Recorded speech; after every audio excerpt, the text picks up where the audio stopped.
हामी चाहिँ emergency hospital आउनु पर्यो। नानीको घाँटीमा इन्फेक्सन भएको छ अनि नानीलाई चाहिँ यहाँ डाक्टरले यो आइसमा जीवन जल हुन्छ नि, त्यही भएर खाना दिएको छ। बल्ल खाकी चाहिँ इमर्जेन्सी आउनु पर्यो। नि बेबी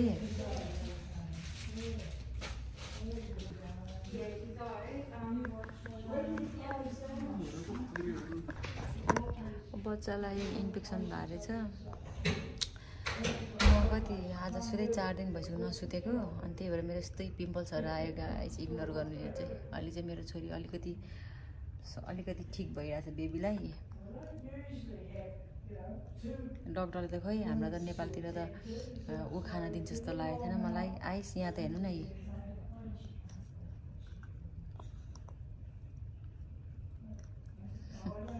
यम्मी भयो। 102 103 ज्वरो मेरो बच्चालाई। खानुहोस् 102 ज्वरो आएको बच्चालाई ज्वरो कम गरेर यो आइस खाना दिइरहेछ।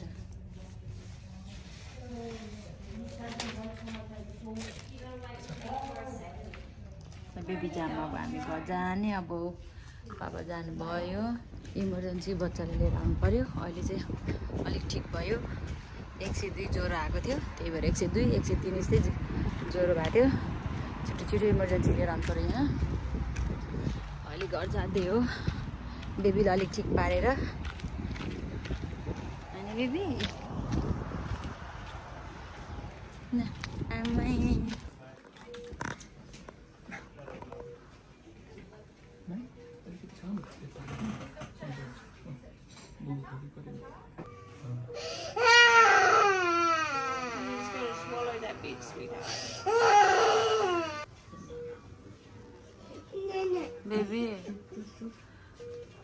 बेबीको सबै टेस्ट भइसक्यो। अब उसको चाहिँ यहाँ युरिन टेस्ट गर्नुपर्ने छ। रोएर आँखा सुनेर कस्तो भएको छ बेबीको।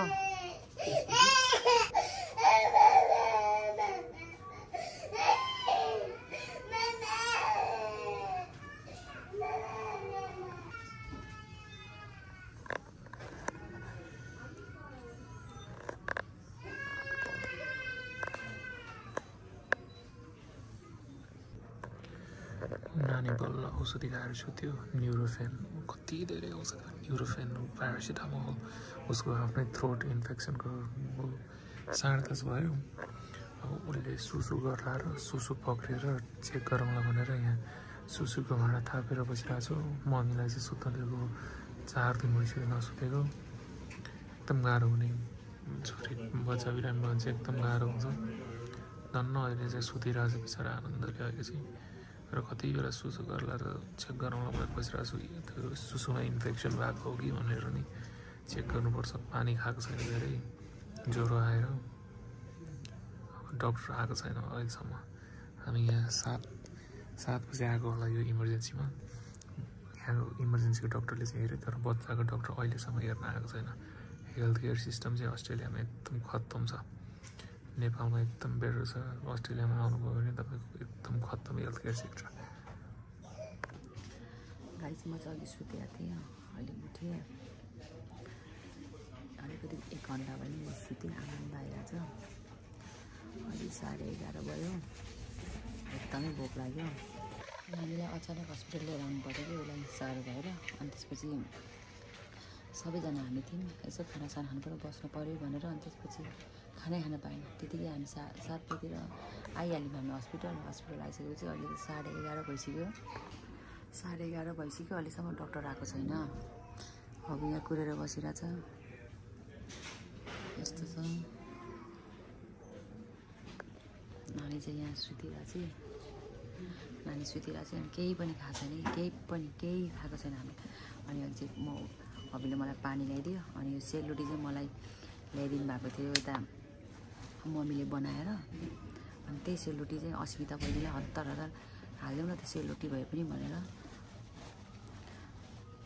गाडीमा राख्दै थियो उसले सेलरोटी। अनि त्यही सेलरोटी लिएर आएको। खोइ निकाल्दैउ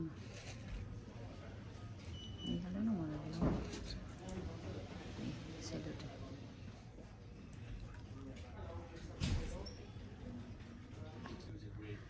बच्चा बिरामी भएपछि एकदमै गाह्रो गाइस, एकदमै गाह्रो बच्चा बिरामी भइसकेपछि।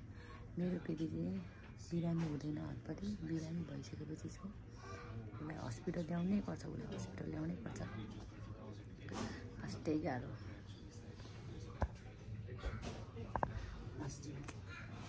नसुतेको कति दिन भइसक्यो गाइस। अब मम्मी भएको भए त रेस्ट गर्न पाइन्थ्यो, अब मम्मी पनि हुनुहुन्न, त्यही भएर जस्तो जे भए पनि घरमा मान्छे भएको नभएको फरक पर्छ नि त।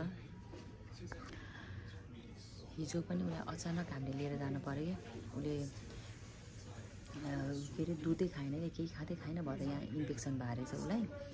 अनि मेरो फोन आइरहेछ यहाँ, अनि त्यसपछि त्यसरी लिएर जानु पऱ्यो। अनि ठ्याक्कै हामी हस्पिटल जानु, यदि हामी गाडीमा घुमाउँदै बेबीलाई हस्पिटल लिएर जाउँ नि त हिजो।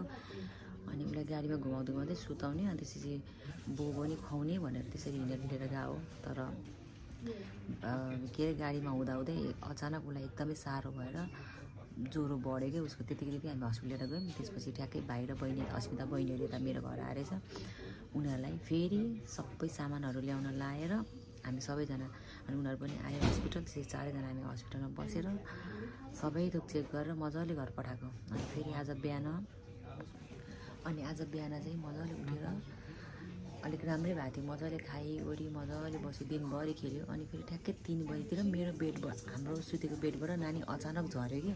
झऱ्यो भन्दाखेरि खेल्दै थियो, म पनि त्यहीँ थिएँ। खेल्दा एकैछिनमा यसो आमा त उता झिमिक्क भएको थियो, नानी त भङ्गलङ्ग लडिसक्यो। लड्यो, त्यसपछि त्यति धेरै रोएन ऊ, नरोइसकेपछि मलाई अनि रोएन ऊ त्यति धेरै। अनि त्यसपछि फेरि उसलाई मैले यस्तो दुध बनाइदिएछु, 1 बोतल दुध उसले खाइवरी सुतेको। त्यसपछि उठेपछि त उसलाई कम्फर्टेबल भएन जस्तो छ कि। एकछिनपछि त सबैजना भेला भएको थियौँ हामी। एकछिनपछि त नानी रुन थाल्यो, एकदमै रुन थाल्यो, रुँदा भमिट भयो कि उसलाई। अनि त्यसपछि 24 घन्टा नभइकन बच्चा बेडबाट लड्यो भने, उसले भमिटिङ गर्यो भने, अनि केही खाएन भने, कम्फर्टेबल भएन भने उसलाई हस्पिटल लिएर आउनुपर्छ नि त। अनि त्यही भएर हामी इमर्जेन्सी हस्पिटल लिएर आएको थियौँ।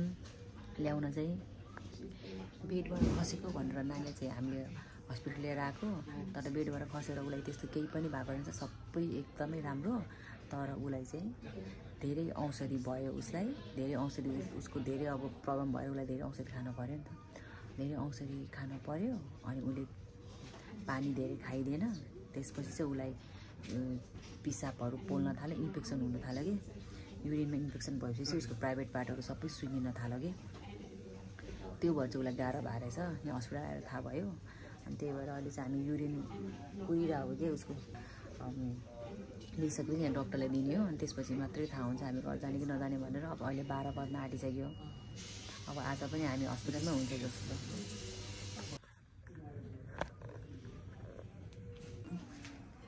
बेबी चाहिँ उठी,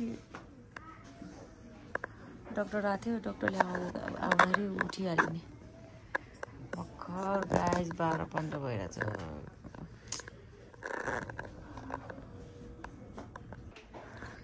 बेबी उठेर पनि सुसु नै गरेको छैन, कतिखेर सुसु गर्छ र टेस्ट गर्न दिन भइरहेछ। अति नै गाह्रो भइसक्यो। भर्खर त 12:30 हुँदैछ।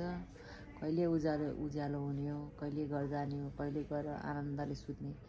तर घर गएर आनन्दले त के सुत्न पाइन्छ र। फेरि बेबी नै हेर्नु परिहाल्छ 2जनाले, अरू त घरमा हुनुहुन्न। नेपालमा भएको जस्तो हुँदैन, नेपालमा भएको भए कति आनन्द हुन्थ्यो होला। बेबीको युरिन टेस्ट पनि हुँदैछ। अब सुसु गरी बल्ल सुसु गरी, अनि उसलाई तातै गर्नु पर्यो अरे। हेर्नु न, फेरि हामीले सुजै ल्याइदिने बिर्सेछ कि बेबी। डक्टरलाई देख्ने बित्तिकै डराउँछ, थाहा छ? नर्सहरू देख्ने बित्तिकै डराइरहेछ बच्चा। उसलाई वाक्क लागिसक्यो कि नर्सहरू देखेर। बेबीलाई चाहिँ औषधि खाएर अलिक सन्चो भयो। मलाई चाहिँ अति नै गाह्रो भएको छ गाइस, अति नै। हेर्नु न, पिम्पल चाहिँ आएर कस्तो गर्नु। कतिखेर घर जाम सुतौँ जस्तो भइसक्यो गाइस। 1 बजिसक्यो। हेर्नु 1 बजिसक्यो। एकदमै गाह्रो बेबीलाई हुर्काउनु, बच्चा हुर्काउनु एकदमै गाह्रो। हामी 6 महिना अगाडि पनि यहीँ आएको थियौँ कि। बेबीलाई दसैँको बेलामा बिरामी भएर उसलाई यही रुममा राखेको हो कि मेरो छोरीलाई। त्यतिखेर इमर्जेन्सी लिएर आएको थियौँ हामीले, यही बेडमा राखेको थियौँ। आज पनि यसैमा राख्नु पर्यो।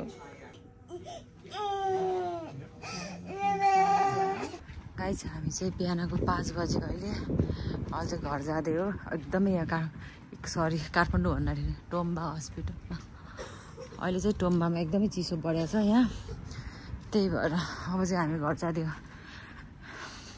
थ्याङ्क गड नानीको रिपोर्टहरू सबै राम्रो आएको छ, तर उसलाई चाहिँ डाइरिया भएर एकदमै गाह्रो भइरहेछ। अहिले चाहिँ औषधिहरू धेरै खानु पर्यो हो नि त, त्यही भएर अब घरमा गएर सुत्छु भन्न पनि पाउँदैन हो, नानीलाई हेर्नै पर्यो। नानी त औषधि खाएर मजाले सुतिया छ, त्यही भएर गाह्रो छ गाइस, गाह्रो छ। बाहिरतिर चाहिँ गाह्रो छ।